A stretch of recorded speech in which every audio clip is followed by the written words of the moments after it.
What's up, guys? 2007 Hummer H3 bump stop swap.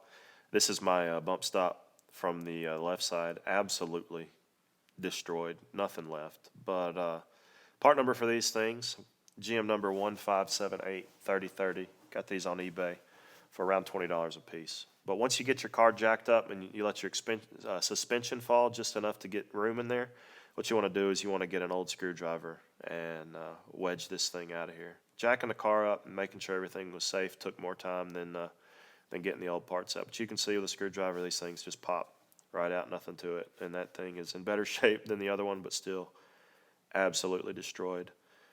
To put a new one back in, you just kind of angle it in here. I've got this portion of the video sped up a little bit because I was struggling with the location of the tripod and trying to get it in there. I just couldn't get a good angle. What I did on the left side was I took a screwdriver and I was able to get a good angle at it, almost from straight underneath, and just press it right in there, and it popped, no sweat. Again, on this side, I was kind of fighting with the angle of the tripod.